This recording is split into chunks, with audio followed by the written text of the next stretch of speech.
Hello and welcome to Podcast 7. Today's podcast will be 13 versus Goldrush.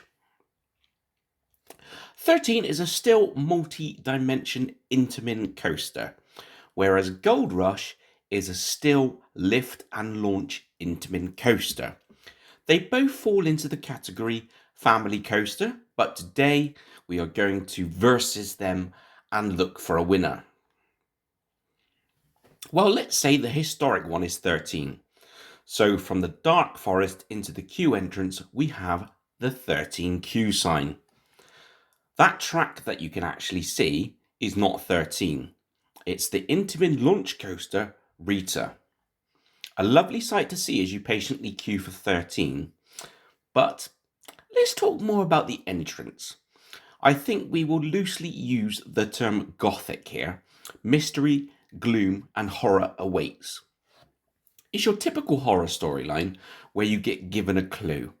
The story then casually builds up as you walk along the wooden walls of the 13 queue line. After the entrance sign, you are embraced by an eerie soundtrack, not forgetting the screams of excitement of coasters speeding past. The main extent of the queue line is concrete pathway with wooden poles structured as a wall. It is a long queue line, understandable for one of the best family thrills in the country. However, you eventually reach the 13 crypt. You collect your luggage tag and enter this magnificently themed crypt.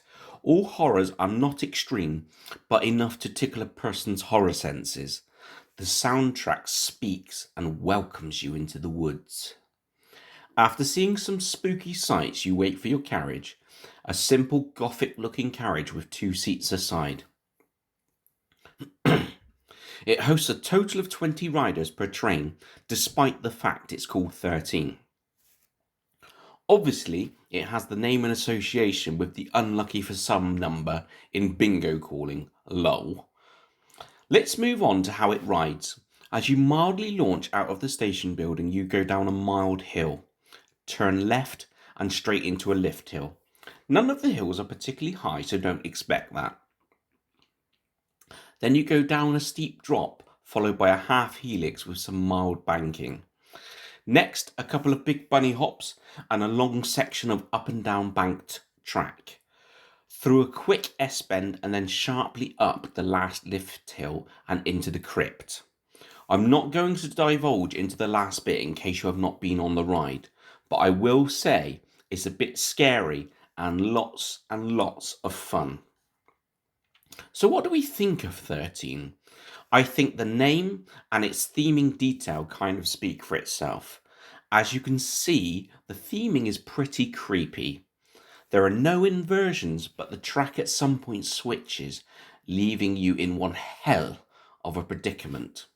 13 years, is that the target market? The height restriction is 1.2 meters.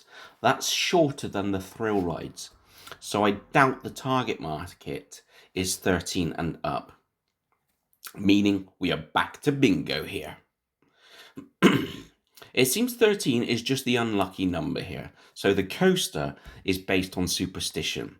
Let me tell you, it certainly leaves you in a dark suspense. I think overall the mystery behind the storyline and title seems intentional. Only the creator, being John Wardley, knows the true intent. I need not further express Mr. Wardley. I think that pretty much sums it up. You have to personally experience the ride in order to rate it. Considering it opened all the way back in 2010, this Intamin family thriller is still packing a punch. In the family thrill category, I'm giving it a 9 out of 10. Okay, so let's move on to Goldrush and start with its queue line. My first impressions are that it is set in a Wild West area. As you walk into the queue, it looks like a deserted American gold mine from the past. Then you walk under a timber tunnel with sporadic posters showing wanted characters and old adverts. The tunnel has a cliche piece of Western music, and the lighting doesn't support the music and posters. It could definitely be brighter to enhance your surroundings. As you come out of the tunnel, there are beautifully decorated timber buildings with amazing text graphics. But then follows a bare queue line where you can see the majority of the coaster track. What's left to see when you're on the ride? Eventually, you reach the magnificent station building. Inside, this looks like a Western themed coaster station. So let's talk the track. I'm not going to say too much here, as I'm rather cynical about this ride. Aside some basic twists and turns, you have the beautifully themed launch shed. The launch can launch forwards and backwards. This happens because there are two possible switch tracks, which further enables the train to change direction. The coaster reaches a top speed of 37 miles an hour, but honestly, it feels slower. Theming on the track is not brilliant with the exception of the host buildings. However, on the far side of the lift is a collection of buildings with no relevance to the ride, which to be frank is an eyesore. Goldrush does look in tip-top condition, but overall this overhyped coaster is not very good.